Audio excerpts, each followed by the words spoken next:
Hello, welcome to this video where I'm going to be giving 22 manga recommendations from 2022. So these all didn't come out in 2022 in English, they're just series that I read in 2022 that I want to recommend. My top 3 ongoing series and my top 3 completed series are going to be in a different video for my best and worsts of 2022. But this is kind of everything that was just outside of that, series I recommend, series I love that I wanted to highlight. So I think I'm gonna split them up kind of by genre, so I'll put timestamps below, because I know usually in my videos I just chuck everything and mix everything together. But if you're looking for something more specific, hopefully this will help guide your viewing or recommendations a little bit. But yeah, without further ado, let's get into it. Okay, the first genre we're gonna start with, might as well start with my favorite genre, sports manga. I have a couple sports series that I started this year, and these are my favorites of the bunch. Starting with Whistle. So I think this is pretty on theme right now, the World Cup is going on, but this is a soccer manga, pretty grounded in reality, so I think if you like something like Haikyuu, you will really like this. It's about a kid who is very short, he's been told he's not athletic enough to be a soccer player, but he transfers schools, and it's kind of a underdog story. It's one that is not completely about the sport and more about like the interpersonal relationships of the people on the team and even their families, their home life, their coach. So I felt this was really realistic, very relatable if you've ever played a team sport. And I love it a lot. There's 23 volumes of this, some of them are out of print, hard to find. I've read about half the series and I hope to continue in the new year because I really love this one. And then a soccer manga not as rooted in reality, Blue Lock. This is like a big one from this year that came out. A soccer series about a bunch of guys trying to be the best striker in Japan. They're very competitive, very trying to be the best. It's not about teamwork, kind of the opposite of Whistle. There's only 3 volumes of this out in English so far, but I'm really enjoying it. I like the competitive aspects, kind of the more battle royale feel. They're not dying, but it's very high action, high intensity. Much different from Whistle. Whistle, if you want a relaxing, good, wholesome, feel-good sports series, I would recommend that. But Blue Lock is more intense action, more get you hyped up if you're looking for something like that. And then the last of the sports series that I really enjoyed this year, Wandance. So this one is about hip-hop dancing. It's about a guy, he's kind of shy, he has a stutter, he played basketball before, but he's not really into it, and he discovers dancing. This one has a little bit of a romance element as well. I think if you like Baby Steps, the tennis manga, you will really like this one. A lot of friendship aspects, learning this new sport, pretty educational, and the art style is very unique, something I've never seen in manga before. The characters are endearing, and I like where it's going so far. This one has 3 volumes out so far in English as well. I think it started publishing in 2022 too. So some of these are like newer stuff, some of these are just old stuff that I was reading for the first time in 2022. The next genre is kind of coming of age tales. And I think the most coming of age is Blue Period. I love this manga. I've read the first big arc, so volumes 1 through 6, even though we have a lot more volumes now in English because the release really ramped up for this one. But Blue Period is about a kid discovering art, wanting to go to art school, but not deciding this until like his sophomore year of high school. So he has a lot of catching up to do. This one is pretty educational as well, kind of discovering passions, pursuing your passions. Is it worth it to pursue your passions? Is a career in the arts feasible? Stuff like that. And I really like the discussions in this one. The characters are great as well. Highly recommend. And then the other coming of age type manga I have is Princess Jellyfish. So I read all of Princess Jellyfish this year. I love Akiko Higashimura. She also did Blank Canvas and Tokyo Terroraba Girls. But yeah, this one is, like I said, a coming of age tale about all these women who live in this boarding house. They're all otakus, they don't really interact with men, they're kind of standoffish. And in comes this man who is a crossdresser. He loves fashion and makeup and kind of whips these girls into shape, kind of like a fairy godmother type figure. And it's really endearing. I like the characters, I like their development. There's like a smidge of romance in this, but that's not the main focus, more of a coming of age tale.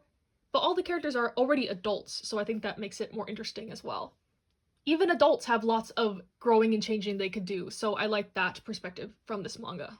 The next category is kind of workplace/adult romance, starting with Wotakoi. I'm pretty sure only the last volume of Wotakoi came out this year, so that's the only one I read this year, but I love this series so much. One of my all-time favorite series. The ending was super satisfying. It's about a group of otakus in the workplace. They're kind of hiding their interests at work, and then at home they're totally nerding out. The relationships are all great, they all have different dynamics. I love all the characters. Highly, highly recommend if you want a workplace romance comedy manga. The other workplace romance I've been loving this year is Cherry Magic. I've mentioned this a bunch on my channel, but it's about a guy who turns 30, he's still a virgin, so he gets these powers where he can read people's minds if he touches them. The premise sounds really silly, but it works.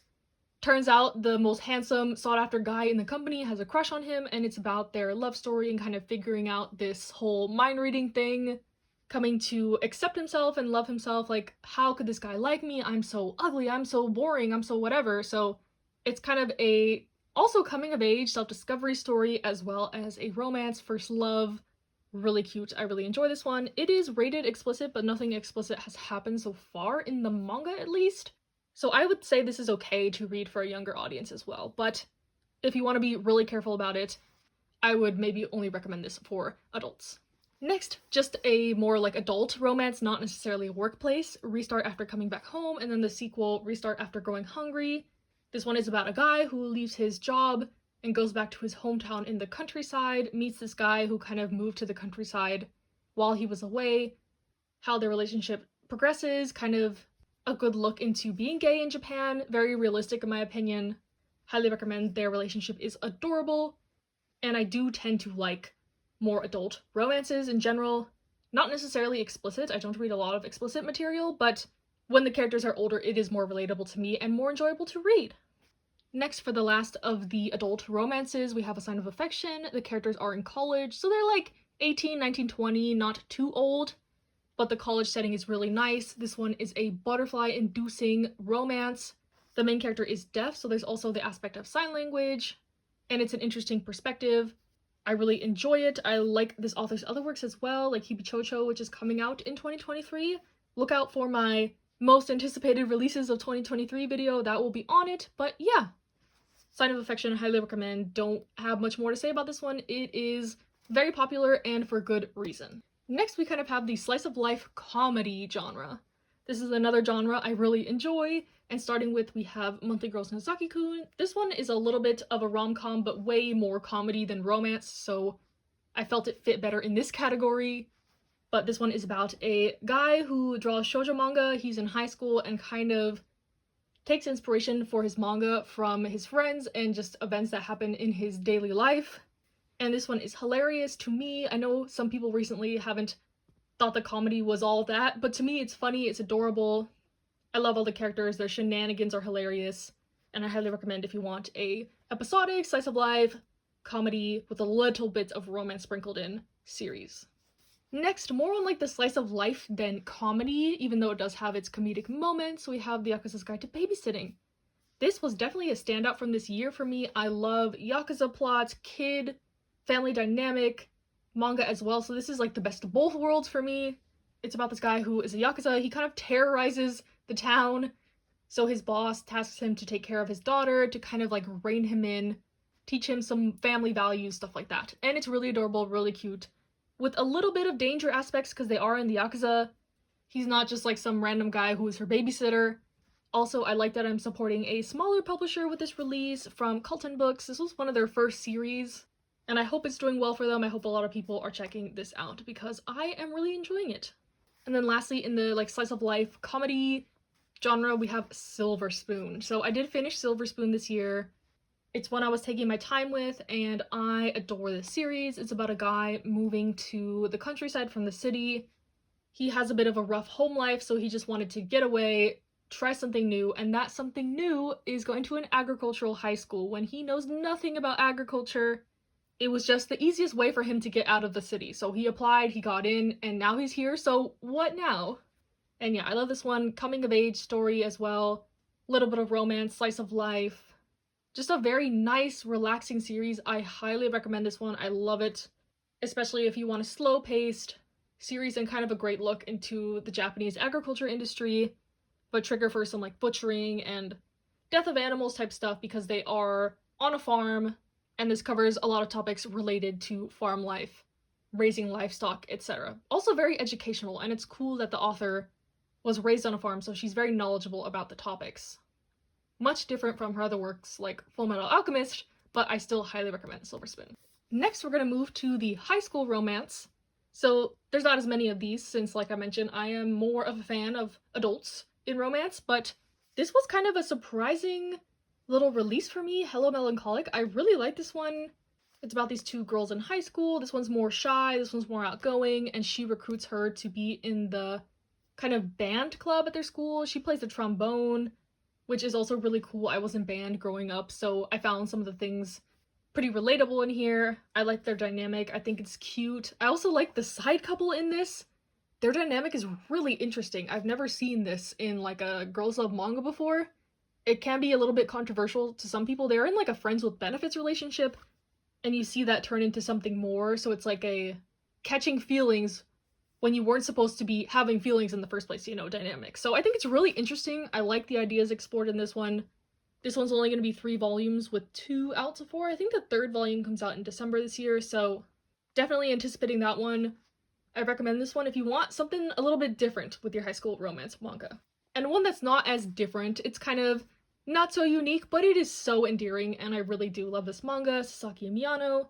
This is one set in high school between a senpai and a kohai, which is like upperclassmen, underclassmen. The underclassman really likes BL manga, and the upperclassman kind of takes an interest into him, wants to learn about his interests. So they become friends through BL manga, and it's just adorable. It's a sweet, wholesome high school romance. At first, I couldn't get into it because it was so just like sweet, kind of cookie cutter, but the more you go into it, the more you fall in love with the characters. It's just so endearing, and I highly recommend this one. The spin-off came out this year in English, and there's also going to be a light novel next year, I'm pretty sure. So I am anticipating it because the other characters that the spin-offs focus on are also great in the main series. Next, we're going to go into kind of the darker, thriller, almost mystery type series, starting with Alice in Borderland. I really like this manga. I read the first volume of this, and then I immediately watched the drama on Netflix. The next season of that is coming out this month as well, I think. And while I think the drama is really good, I think the manga is also good. There are very different elements, like the show aged up the characters and gave them a lot more like backstories that can be possible with them being aged up. While in the manga, they're like high school students playing this death game. It's kind of battle royale situation, but I think it's really good. The games they play are super creative. It's pretty brutal at times as well, but I enjoy it. I always read these right when I get them. I wish the release was a little faster, but I'll take what I can get. I'm really enjoying Alice in Borderland. Next, the most recent read on this list is Monster. So, Monster, it's a classic mystery series from Naoki Urasawa about a doctor that gets kind of framed for a bunch of murders, but the real serial killer is a kid that he performed life-saving surgery on in the past. So he does feel partly responsible, and he's also trying to kind of clear his name. Throughout the story, lots of twists, lots of turns, lots of characters, and this one is just a fun ride. It's not a perfect mystery series, and people have mixed feelings about the ending, but I thought it was a great journey. It kept me hooked. I binged it all in a couple days, and the enjoyability factor was really good for me for this one. Next, we have another big one for 2022, Tokyo Revengers. So I have watched the anime for Tokyo Revengers, so I kind of like know the plot of the volumes we've gotten so far in English, so I'm not like totally invested yet. I think if I just read this manga and had no context, my mind would probably be blown from these first couple volumes because this series is really good so far, really interesting, about a grown man whose middle school girlfriend gets killed by this gang, and he gets the opportunity to go back in time and kind of fix this and save her. So it has sci-fi elements and then also like gang, politics, but also friendship, a little bit of coming of age, a little bit of romance, time travel. Has a little bit of everything in this one, but I really enjoy it so far. The characters are great, the dynamics are great, and it presents a lot of themes that I like in manga, so definitely up there on my recommendation list for this year. Next one that like kind of fits into this genre, it's more of just a mystery series slash slice of life, not necessarily thriller though, but you know I have to have some Natsume Ono representation on this list, but I love Aka. It's about kind of a dystopian world where the country is split into districts, and the main character kind of supervises all these districts, so he's going around kind of checking up on them, and there's a rumored coup, so he's kind of trying to figure out what's going on there. Super satisfying, super short series, highly recommend. It's my favorite Natsume Ono work, and I adore all her manga, so I hold this in really high regard. The last section is kind of a miscellaneous one. It has a bit of fantasy, action, historical type stuff in the mix. But yeah, mostly miscellaneous, but all still good stuff. So just because I couldn't put them in a category really doesn't mean I think less of them. But starting with, we have Kaiju number 8. So this has quickly become like a staple shonen series for me. I love it.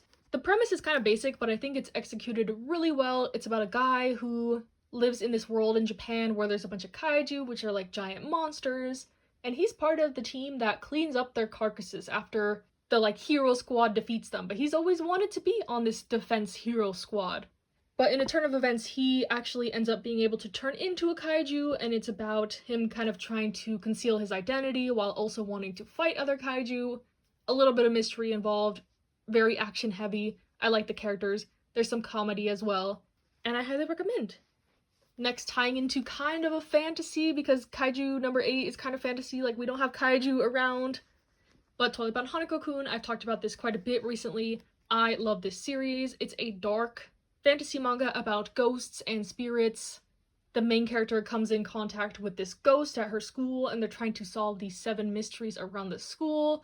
It starts out pretty comedic and lighthearted, but the further you go into the story, more secrets are revealed. It's dark, it's twisted, has a lot of themes about morality and death, and it's just really dark. Like I said, it gets dark, it gets twisted, packaged with this like really amazing art as well.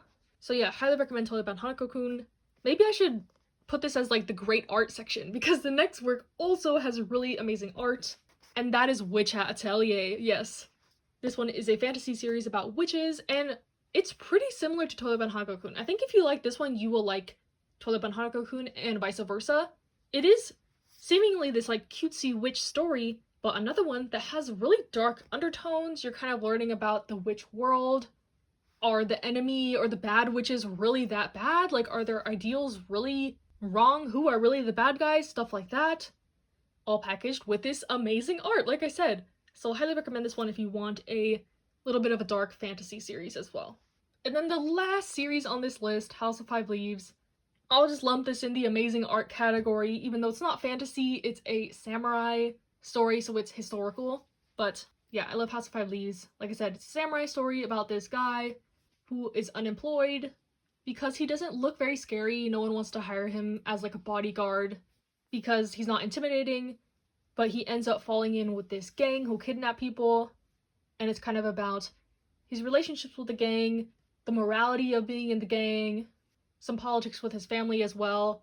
And yeah, it's very much like a slice of life drama series, more than like a typical action heavy samurai manga, which is I think why I like it more than other samurai stuff I've read. But yeah, House of Five Leaves, highly recommend. Another Natsume Ono work that I love. And yeah, that is all my recommendations. Like I mentioned, my like top stuff is gonna be in a different video, but this is all series that I love. Let me know what you thought, if you've read any of these in 2022 or you plan to read them in 2023. If you liked some of these series, disliked some of these series, let me know. Stay safe, stay happy, stay healthy, and I'll see you in the next one.